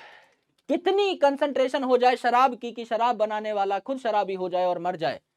क्या हुआ मेरे दोस्त? कितना भाई? 13% के आसपास। 13% से ज्यादा कंसंट्रेशन की अल्कोहल कैसे बनती है सर? फिर डिस्टिलेशन नाम का एक प्रोसेस होता है जिससे आप किसी चीज को कंसंट्रेट कर सकते हो, तो आप 13% से 100% भी बना सकते हो आपकी शराब को कंसंट्रेटेड। लेकिन यहां पर आपका क्या हुआ, ईस्ट खुद को 13% में ही डेड डिक्लेयर कर देता है। The enzyme which catalyzes the conversion of pyruvate into acetyl coenzyme A in the mitochondrial matrix is, pyruvate को acetyl coenzyme A में, इस रिएक्शन को क्या बोलते हैं? Link reaction. Acetyl coenzyme A बना है, और एसिटाइल कोएंजाइम ए को क्या बोलते हैं भैया जी? Link molecule. ऐसी कोई पाथवे नहीं जहां एसिटाइल कोएंजाइम ए ना मिलता हो। ये एसिटाइल कोएंजाइम में अमीनो एसिड बना करके प्रोटीन भी बना सकता है, ये एसिटाइल कोएंजाइम में फैटी एसिड बना करके आपका लिपिड एंड फैट्स भी बना सकता है, ये एसिटाइल कोएंजाइम में आपको कार्बोहाइड्रेट मेटाबॉलिज्म में तो दिखाई दे ही रहा है। इस लिंक रिएक्शन को और प्यार से क्या कहते हैं? Oxidative decarboxylation. यानी ऑक्सीडेटिव रिएक्शन में आप घुसे और डीकार्बोक्सिलेशन आपने क्या कर दिया? यहां पर कार्बन डाइऑक्साइड एक कम कर दी, 3 कार्बन के पायरुवेट से आपने 2 कार्बन का एसिटाइल कोएंजाइम ए बना लिया, तो एक CO2 रिलीज हुई है ना। तो आपका यहां पर एंजाइम कौन सा लगा है ये पूछा गया है ना। लैक्टेट डिहाइड्रोजिनेज तो लैक्टिक एसिड फर्मेंटेशन कराएगा, सक्सिनेट डिहाइड्रोजिनेज सक्सिनेट से फ्यूमरेट बनाएगा, पायरुवेट डिहाइड्रोजिनेज यानी पीडीएच कॉम्प्लेक्स, यहां पर ये एंजाइम आपका मिलता है, एकदम सही बात है। पायरुवेट काइनेज ग्लाइकोलिसिस के लास्ट स्टेप पे लगता है, फॉस्फोइनॉल पायरुवेट से पायरुवेट बनाते टाइम, ये भी नहीं होगा तो उत्तर क्या हो जाएगा आपका? सी, पीडीएच पायरुवेट डिहाइड्रोजिनेज कॉम्प्लेक्स। बाद में अरे नहीं खाओ, कह दो व्रत तोड़ रहा हूं मैं 12 बज गया। तो आपको ही मिला कहां से? ऊपर अभी खुला, मतलब एक है ऊपर कैंटीन छोटी ऑफिस के ऊपर। बढ़िया, पता करके आया हूं आज, मुझे भी पता चला। वाह। What is the net gain of ATP? बहुत शानदार सवाल, कई बच्चों की बैंड बजाई थी इसने पिछले से पिछले साल। What is the net gain of ATP when each molecule of glucose is converted into 2 molecule of pyruvic acid? Net gain बताइए, पोल लगा देता हूं इसमें बकायदा। नेट गेन ऑफ एटीपी क्या है भाई? आप जब ग्लाइकोलिसिस करते हो तो 2 एटीपी जेब से लगती है, जब ग्लूकोज से ग्लूकोज 6 फॉस्फेट बनाया, जब फ्रक्टोज 6 फॉस्फेट से फ्रक्टोज 1,6 बिसफॉस्फेट बनाया, 2 आपको मिले यहां पर NADH, एक NADH से बनते हैं 3 एटीपी, आगे चल के तो आपको क्या मिले यहां पर? 6 एटीपी मिल जाएंगे आगे ETS में चल के, बैंक में जाकर, इलेक्ट्रॉन ट्रांसपोर्ट सिस्टम में जाकर, और 4 आपको एटीपी यहां पर एकदम हाथ में मिले। अब ये 2 जो है इसका भी तो आपको काटी पीटी करनी है, ये 2 वापस भी तो करने हैं, तो नेट आपको हाथ में क्या मिला? 2 एटीपी जो अभी के अभी यूज कर सकते हो, और 6 एटीपी जो आगे चल के आपके हाथ में आएंगे। नेट क्या होता है? जो आप अभी के अभी यूज कर सकते हो उसे नेट कहते हैं। तो नेट कितने मिले? 2 एटीपी, और टोटल कितने मिले? ये 2 और आगे चल के 6, तो टोटल कितने मिले? अभी 2 आगे चल के 6, यानी 8 एटीपी। तो कोई पूछे टोटल कितने एटीपी मिले? 8, और अभी कितने मिले? नेट 2, उत्तर क्या हो जाएगा? 1 हो जाएगा। क्या बात है यार, 80%, कमेंडेबल, मतलब पढ़ाई तो करी है आपने। What amount of energy is released from glucose during lactic acid fermentation? जब लैक्टिक एसिड फर्मेंटेशन हो जाती है, या कोई भी फर्मेंटेशन हो जाती है, अल्कोहल फर्मेंटेशन भी हो जाती है, तो लेस देन 7% एनर्जी आपकी निकलती है। क्यों? क्योंकि अल्कोहलिक फर्मेंटेशन हुई या लैक्टिक एसिड फर्मेंटेशन हुई तो एक्चुअल में कंप्लीट ऑक्सीडेशन ऑफ ग्लूकोज से जो 38 एटीपी मिलनी थी, नहीं मिली। टोटल ग्लाइकोलिसिस की 2 एटीपी जो नेट मिली थी, सिर्फ यही मिलेंगी। यहां कोई इलेक्ट्रॉन ट्रांसपोर्ट सिस्टम नहीं होता, कोई बैंक नहीं होता, 2 एटीपी से ज्यादा आप कुछ सोच ही नहीं सकते, तो लेस देन 7% आपको मिलती है। Pyruvate dehydrogenase activity during aerobic respiration. Pyruvate dehydrogenase अभी बताया था, पीडीएच कॉम्प्लेक्स क्या रिक्वायर करता है? कौन सा एलिमेंट रिक्वायर करता है? रेस्पिरेशन और फोटोसिंथेसिस के एंजाइम्स की एक्टिवेशन के लिए मैग्नीशियम चाहिए, हमेशा याद रखेगा। यहां पे और भी चीजें लगती हैं। पायरुवेट डिहाइड्रोजिनेज है, एसिटाइल कोएंजाइम ए बनाएगा, तो यहां कोएंजाइम ए भी लगता है, यहां मैग्नीशियम भी लगता है, यहां टीपीपी यानी थायमीन पायरोफॉस्फेट भी लगता है, यहां लिपोएट यानी लिपोइक एसिड भी लगता है, और यहां पर NAD से NADH भी बनता है, तो ये 5 चीजें लगती है। NADH, lipoic acid, thiamine pyrophosphate, magnesium और कोएंजाइम ए, ये सारी चीजें जब मिलती हैं तो आपका पीडीएच कॉम्प्लेक्स एक्टिवेट होता है। पांचों चीजों का नाम नोट कर लीजिएगा। आगे देखिए, कन्वर्जन ऑफ ग्लूकोज से glucose 6 phosphate first irreversible reaction है ग्लाइकोलिसिस का। ग्लूकोज से ग्लूकोज 6 फॉस्फेट बना है, यानी एटीपी यूज करके हमने यहां फॉस्फेट लगा दिया है। एटीपी का यूज हुआ है तो काइनेज एंजाइम का नाम यहां पर आएगा, और ग्लूकोज है 6 कार्बन का यानी हेक्सो, तो हेक्सोकाइनेज नाम खुद बना सकते हैं हम एंजाइम का, कोई दिक्कत नहीं है, depending upon its mode of activity. Enolase यानी बॉस वाला तिगड़म लगाएगा, यहां पे पानी निकालता है, इसको पानी निकालना आता है। फॉस्फोफ्रक्टोकाइनेज, फ्रक्टोज पे जब फॉस्फेट लगा हो और उसके ऊपर एक और एटीपी यूज करके और फॉस्फेट लगाने हो तो फॉस्फोफ्रक्टोकाइनेज। इस एंजाइम के बगल में लिख लीजिए, यह है आपका rate determining enzyme of glycolysis. और फॉस्फोफ्रक्टोकाइनेज भी कौन सा वाला, फॉस्फोफ्रक्टोकाइनेज 1, अलग अलग होते हैं, PFK1, PFK2, PFK1 is the rate determining enzyme. और एल्डोलेज क्या करता है, आपका फ्रक्टोज 1,6 बिसफॉस्फेट के 2 टुकड़े करता है, चीरफाड़ वाला एंजाइम। आपका क्या बना लेगा, आपका DHAP यानी डाइहाइड्रोक्सी एसीटोन फॉस्फेट, और आपका ग्लिसरल्डिहाइड 3 फॉस्फेट, है ना, ये आपका बना लेगा। चलिए, hexokinase will be the right answer. In which one of the following process CO2 is not released, CO2 इनमें से कौन से प्रोसेस में नहीं रिलीज हुई। लैक्टेट फर्मेंटेशन, 3 कार्बन के पायरुवेट से 3 कार्बन का लैक्टेट बना दिया, CO2 निकलने की जगह ही नहीं है, हाँ तो नहीं हुआ रिलीज, सही बात है। एरोबिक रेस्पिरेशन, 6 कार्बन के ग्लूकोज से 6 के 6 CO2 निकल गए, कंप्लीट ऑक्सीडेशन हो गई। एरोबिक रेस्पिरेशन इन एनिमल, सारे CO2 निकल गए, कहीं भी करा लो एरोबिक रेस्पिरेशन तो। अल्कोहलिक फर्मेंटेशन, 3 कार्बन के पायरुवेट से अल्कोहल बन गई, 2 कार्बन की इथेनॉल बन गई, तो 1 CO2 निकला ना, 2 कार्बन प्लस CO2, तो CO2 यहां निकल गया, यहां निकल गया, यहां निकल गया, पहले ऑप्शन में बस आपका नहीं निकला, उत्तर क्या आ जाएगा 1, ठीक है। Substrate level phosphorylation in TCA cycle यानी Krebs cycle takes place during the conversion of. Substrate level phosphorylation मतलब डायरेक्ट एटीपी बनती है, यहां पर एडीपी पे पीआई जुड़ जाता है, एटीपी बन जाती है, तो सक्सिनाइल कोएंजाइम A से सक्सिनिक एसिड बनता है। याद भी हमने ऐसे ही किया था, यहां पर आपका A आता है तो यहां पे जीटीपी या एटीपी बनती है, डायरेक्ट जीटीपी या एटीपी बनती है, करेक्ट।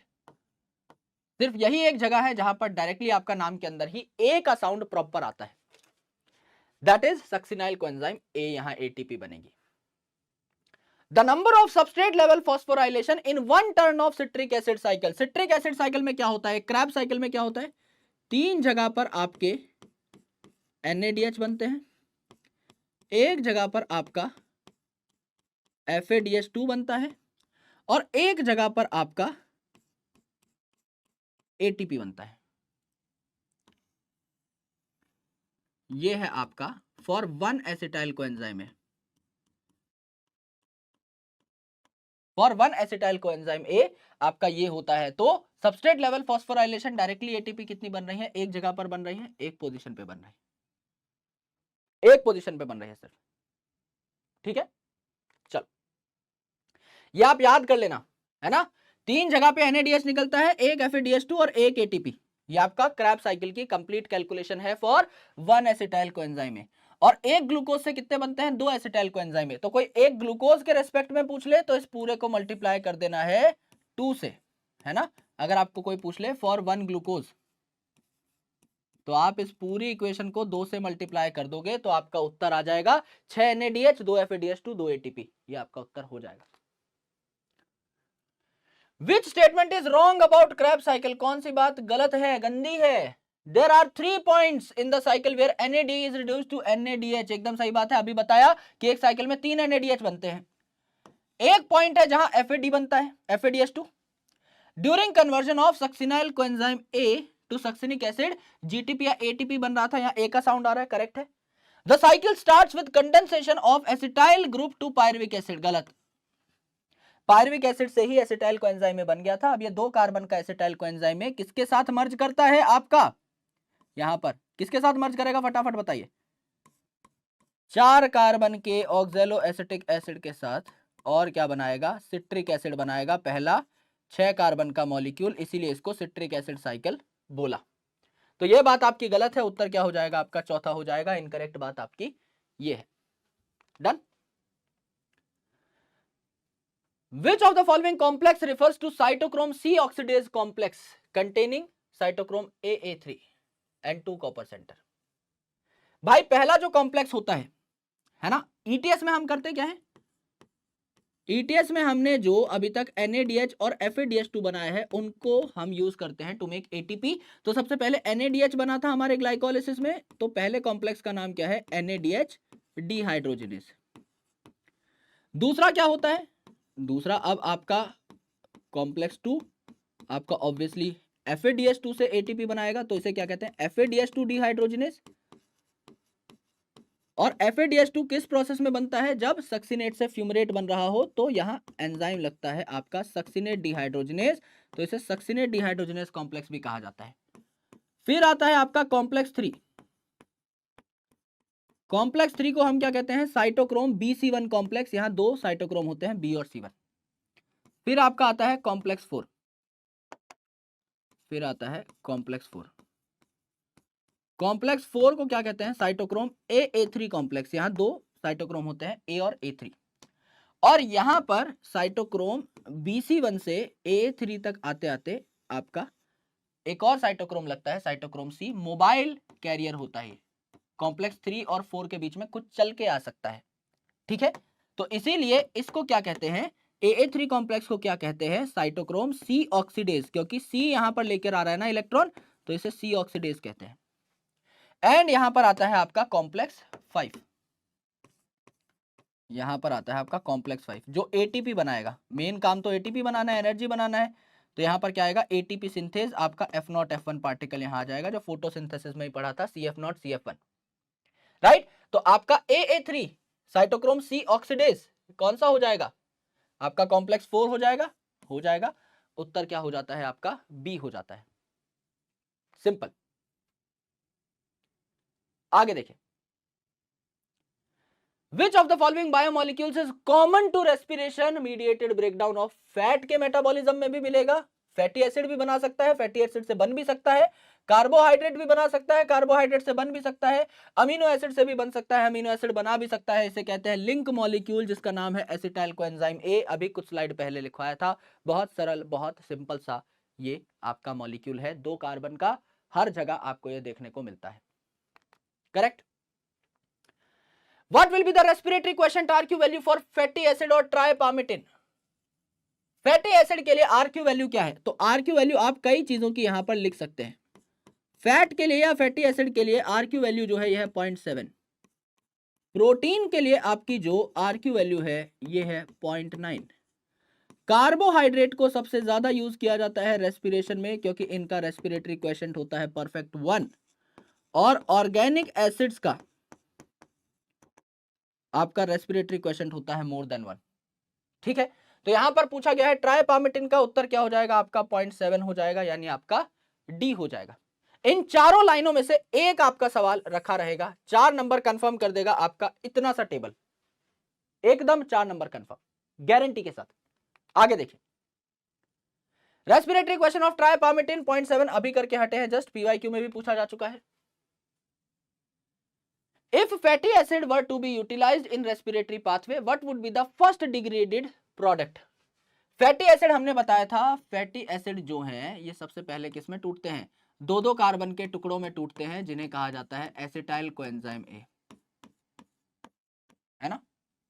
फैटी एसिड्स इसमें टूटेंगे, करेक्ट। अगर कोई पूछे फैट कैसे एंटर कर सकता है, तो आप क्या बोलेंगे, फैट किस में टूटेगा, fatty acid plus glycerol, fatty acid plus glycerol. भैया यहां जो फैटी एसिड है किस में टूटेगा, फैटी एसिड टूटेगा 2-2 कार्बन के छोटे छोटे टुकड़ों में, जिन्हें कहा जाता है एसिटाइल कोएंजाइम A।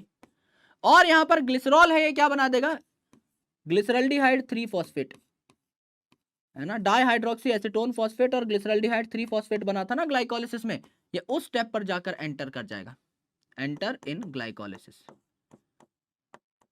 तो अलग अलग प्रोडक्ट अलग अलग लेवल पे अलग अलग मेटाबॉलिक पाथवे में घुस सकते हैं।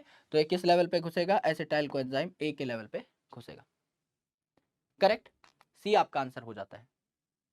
Respiratory pathway should be considered as, respiratory pathway को क्या बोले, एम्फीबॉलिक बोले, पूरी की पूरी हेडिंग पूछ लिया आपसे क्वेश्चन में। भाई कैटाबॉलिक क्योंकि यहां पे ग्लूकोज टूट रहा है CO2 में, एनाबॉलिक क्योंकि कई छोटे छोटे मॉलिक्यूल्स इस पाथवे में से निकल निकल के कई बड़े मॉलिक्यूल्स बनाते हैं, जैसे 2 कार्बन का एसिटाइल कोएंजाइम ए जो है ये आपका 20 कार्बन का, 18 कार्बन का, 16 कार्बन का, 14 कार्बन का फैटी एसिड बना सकता है। तो अल्टीमेटली बड़े बड़े मॉलिक्यूल्स भी यहां से सिंथेसाइज हो सकते हैं। So it is both catabolic and anabolic, यानी एम्फीबॉलिक, यानी ड्यूअल है, ये दोनों काम कर सकता है। तो एम्फीबॉलिक यहां पर हो जाएगा। What will be the net gain of ATP molecule for each molecule of glucose used in fermentation? fermentation में net gain क्या है, मैंने आपको बताया। fermentation में तो कोई आपका इलेक्ट्रॉन ट्रांसपोर्ट सिस्टम है ही नहीं, तो आपका कट कुटा के 2 ATP वही मिलेंगे जो ग्लाइकोलिसिस में मिले थे। इसके अलावा कोई और गेन होता ही नहीं है। आपके पास ना कोई NADH है जिसको आप इलेक्ट्रॉन ट्रांसपोर्ट सिस्टम में भेज सको, ना कोई FADH2 है। इलेक्ट्रॉन ट्रांसपोर्ट सिस्टम ही नहीं है तो भेजोगे कहां से? तो अल्टीमेटली सिर्फ 2 ATP आपके यहां पर बनते हैं। आइए, the peripheral membrane protein complex which contains the site for synthesis of ATP from ADP and inorganic phosphate present on inner mitochondrial membrane is called the peripheral membrane protein complex which contains the site for synthesis of ATP। तो F0 particle तो transport कराता है, career होता है, और F1 particle आपका क्या कराता है, आपका ATP सिंथेस का काम करता है। तो F0 F1 पार्टिकल दोनों की यहां पर क्या है, जुगलबंदी होती है ना। हाँ करेक्ट तो है। तो सी कौन लिख रहा है? अच्छा सी मत लिखो भाई। F0 F1 पार्टिकल, देखो ये अगर आपकी माइटोकॉन्ड्रिया की मेम्ब्रेन है ना, ये आपकी माइटोकॉन्ड्रियल मेम्ब्रेन है, इसमें एक कैरियर होता है जो प्रोटॉन्स को ट्रांसफर करता है, और इसके बाद एक ATP सिंथेज लगा होता है जिसपे आपके ADP और PI बाउंड होते हैं, जो आपके दोनों जुड़ के क्या बना सकते हैं, ATP बना सकते हैं। करेक्ट। तो आपका ये जो F0 है ये आपका कैरियर है, और F1 जो है इट इज ATP सिंथेज, इसकी बात हो रही है ना, तो उत्तर क्या हो जाएगा, ए हो जाएगा। थोड़ी देर में आपको छोड़ देंगे दोस्त, है ना, एक बार डिस्कशन करते हैं, don't worry. Substrate level phosphorylation in glycolysis takes place during conversion of, substrate level phosphorylation मतलब डायरेक्टली ATP कहां बनेगी, फटाफट बताइए। 2 फॉस्फोग्लिसरेट टू 3 फॉस्फोग्लिसरिक एसिड, यहां भी एक फॉस्फो, यहां भी एक फॉस्फो, तो आपका ATP बनने की जगह ही नहीं मिली। 2 फॉस्फोग्लिसरेट टू फॉस्फोइनोल पायरुवेट, यहां भी फॉस्फो का साउंड, यहां भी फॉस्फो का साउंड, एक ही फॉस्फेट है। फॉस्फोइनोल पायरुवेट टू पायरुवेट, यहां आपका एक जो फॉस्फेट था ये आपका कम हो चुका है, ATP बनाने के लिए यूज हो गया है। Glucose 6 phosphate to fructose 6 phosphate, यहां भी एक फॉस्फेट, यहां भी एक फॉस्फेट, यानी सिर्फ लॉजिक से मैंने ये उत्तर निकाल लिया, मैंने कोई यहां पर बहुत बड़ा काम नहीं किया, मैंने सिर्फ लॉजिक से ये उत्तर निकाला है। भाई ATP बनाने के लिए फॉस्फेट तो चाहिए, ADP को फॉस्फेट देना पड़ेगा, प्रोडक्ट और सबस्ट्रेट में देखो कि कहां फॉस्फेट आपके चेंज हो रहे हैं, ultimately that will be the answer. Glycerol would usually enter the respiratory pathway after being converted to, ये मैं बता चुका हूं। ग्लिसरॉल क्या बनाएगा, आपका फॉस्फोग्लिसरल्डिहाइड बनाएगा ना, या ग्लिसरल्डिहाइड 3 फॉस्फेट बनाएगा, है ना। फ्रक्टोज का क्या लेना देना है ग्लिसरॉल से, अमीनो एसिड प्रोटीज का क्या लेना देना है, आपका फैट जब टूटेगा तो फैटी एसिड और ग्लिसरॉल बनाएगा, फैटी एसिड बनाएगा आपका एसिटाइल कोएंजाइम है, ग्लिसरॉल बनाएगा फॉस्फोग्लिसरल्डिहाइड 3 कार्बन का, और इस प्रकार से एंटर कर जाएगा यहां पर। The small protein attached to outer surface of inner mitochondrial membrane that act as mobile carrier, mobile carrier कौन सा था जो कॉम्प्लेक्स 3 और 4 के बीच में इलेक्ट्रॉन्स ट्रांसपोर्ट करता है, कॉम्प्लेक्स 3 और 4 के बीच में साइटोक्रोम C, यही कॉम्प्लेक्स 4 के पास इलेक्ट्रॉन लेकर के जा रहा था, इसीलिए कॉम्प्लेक्स 4 का नाम क्या था, cytochrome C oxidase, cytochrome C वहां पर इलेक्ट्रॉन लेकर आ रहा था, that's why it became cytochrome C oxidase, cytochrome C, है ना। Which one of the following is not true regarding release of energy during ATP synthesis through chemiosmosis? Chemiosmosis के अंदर, यानी जब आपका इलेक्ट्रॉन ट्रांसपोर्ट सिस्टम होती है उसके अंदर कौन सी चीज सही नहीं है, कौन सी चीज गलत है, movement of proton across membrane to the stroma, chemiosmosis बोला है सिर्फ, फोटोसिंथेसिस और रेस्पिरेशन नहीं बोला। तो movement of protons across membrane to stroma, ठीक है, ल्यूमन से स्ट्रोमा में आते हैं, करेक्ट है। Reduction of NADP to NADPH on stroma side of membrane, तो आपका NADPH जो बनता है वो स्ट्रोमा साइड में बनता है, ठीक है, करेक्ट है। Breakdown of proton gradient, proton gradient टूटता है, प्रोटॉन हाई कंसंट्रेशन से लोअर कंसंट्रेशन में मूव करते हैं, इलेक्ट्रॉन ग्रेडियंट कोई नहीं होता। इलेक्ट्रॉन की मदद से प्रोटॉन ग्रेडियंट बनता है, प्रोटॉन अपनी हाई कंसंट्रेशन से लो कंसंट्रेशन में मूव करते हैं, इलेक्ट्रॉन का ऐसा कोई यहां पर चक्कर है ही नहीं। विच of the following statement is incorrect, गंदी बात कौन सी है, घटिया बात कौन सी है। In electron transport chain one molecule of NADH give rise to 2 ATP, नहीं भैया 3 ATP, and one FADH2 give rise to 3 ATP, नहीं 2 ATP। एक NADH को आप ऑक्सीडाइज करते हो तो 3 ATP मिलते हैं, एक FADH2 को ऑक्सीडाइज करते हो 2 ATP मिलते हैं, तो यही बात आपकी क्या हो गई, गलत हो गई, इनकरेक्ट, पहला ही आपका सही है। ATP सिंथेसाइज थ्रू कॉम्प्लेक्स 5 जिसको F0 F1 पार्टिकल बोलते हैं, एकदम सही बात है, उसका F1 जो है ये ATP बनाता है। ऑक्सीडेशन रिडक्शन रिएक्शन यानी रेडॉक्स, रिडक्शन भी हो रहा है ऑक्सीडेशन भी है, रेडॉक्स रिएक्शन जो है ये प्रोटॉन ग्रेडियंट बनाते हैं और इस प्रोटॉन ग्रेडियंट की वजह से ATP बनता है, हाई कंसंट्रेशन से लो कंसंट्रेशन में प्रोटॉन भागते हैं, एकदम सही बात है। During aerobic respiration role of oxygen is limited to terminal stage, पूरे एरोबिक रेस्पिरेशन में आपको क्रैब साइकिल में कहीं ऑक्सीजन नहीं दिखा होगा, ऑक्सीडेटिव डीकार्बोक्सिलेशन में नहीं दिखा होगा, इसका मेन काम क्या होता है, आपके हाइड्रोजन्स को पकड़ना, इस ऑक्सीजन का मेन रोल होता है हाइड्रोजन को पकड़ना और वाटर बनाना। आ जाओ भाई, तो ऑक्सीडेशन रिडक्शन रिएक्शन हो जाएगा। अगला सवाल देखें,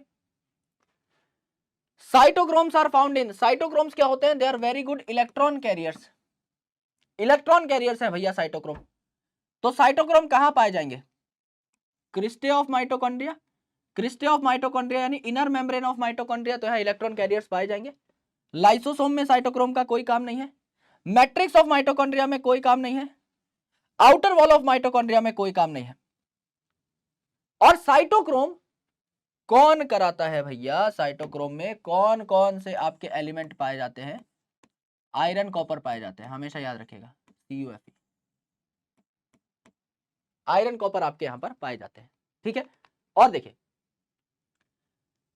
ओके, ये सवाल बड़ा इंटरेस्टिंग है, इसमें पोल लगा दिया जाएगा, कोई दिक्कत नहीं है, आराम से पोल लो, है ना, पोल खोल लो पोल की आराम से, 45 सेकंड का पोल लगाया है, सबसे बड़ा पोल लगाया है, आराम से take your time. The 3 boxes in the diagram represent 3 major biosynthetic pathway in aerobic respiration, है ना, आपको 4, 8 और 12 बताना है, ये क्या हो सकता है, मतलब ग्लूकोज पाथवे 1 में जा रहा है, फिर कोई चीज है जो पाथवे B में जा रही है, फिर कोई चीज पाथवे C में जा रही है, और यहां से कुछ निकल रहा है, एक ऐसी चीज है जो पाथवे A से भी निकलती है, एक ऐसी चीज है जो पाथवे B से भी निकलती है, एक ऐसी चीज है जो पाथवे C से भी निकलती है। एंड मैं गारंटी देता हूं कि आपने सिर्फ और सिर्फ आज तक ये सवाल रटा है, आपने इसको समझा ही नहीं। I can take a bet on this, मैं आपको गारंटी के साथ बता सकता हूं कि आपने सबने ये सवाल रट रखा है, लिख के दे सकता हूं, because I will give you a new perspective to this question, और आपको पता लगेगा कि इस सवाल के और भी जवाब हो सकते हैं जो आज तक किसी किताब में नहीं आए, राइट। देखेंगे आपने क्या पोल मार्क किया है, लेकिन सबसे पहले मेरी बात सुन लो मेरे दोस्त, जब आप बात सुनोगे तो आपको आइडिया लगेगा। ग्लूकोज जो है एक पाथवे में घुसा, इस पाथवे का नाम क्या होना चाहिए सर, प्रोपेंसिवली इसका नाम ना ग्लाइकोलिसिस होना चाहिए, और ग्लाइकोलिसिस में क्या निकलती है, ATP निकलती है सर, है ना, नेट 2 ATP निकलती है, बहुत शानदार बात है। उसके बाद इसने बना लिया पायरुवेट, है ना, और पायरुवेट ने एसिटाइल कोएंजाइम A बनाकर पाथवे B में एंटर कर लिया, जो कि है आपका क्रैब साइकिल, और क्रैब साइकिल में भी क्या निकलती है, एक पोजीशन पे सबस्ट्रेट लेवल फॉस्फोराइलेशन होती है और आपकी ATP निकलती है, एकदम सही बात है, यहां पर भी ATP निकली, और उसके बाद ये घुस गया आपका ETS के अंदर, ठीक है। ETS के अंदर यहां से आपका आया हुआ NADH घुस गया, और यहां से भी आपके बने हुए कई सामान घुस गए, तो ये आपका क्या बना रहे हैं, ATP बना रहे हैं आपका इलेक्ट्रॉन ट्रांसपोर्ट सिस्टम के अंदर NADH और FADH2 से, करेक्ट है, एकदम करेक्ट है सर। ATP तीनों जगह पाया जा रहा है, तीनों की तीनों पाथवेज के अंदर। यहां पर अगर आप देखें तो FAD और FADH2 सिर्फ और सिर्फ कहां देखने को मिलता है आपका, ये सिर्फ और सिर्फ आपका क्रैब साइकिल में देखने को मिलता है, यानी पाथवे 2 में।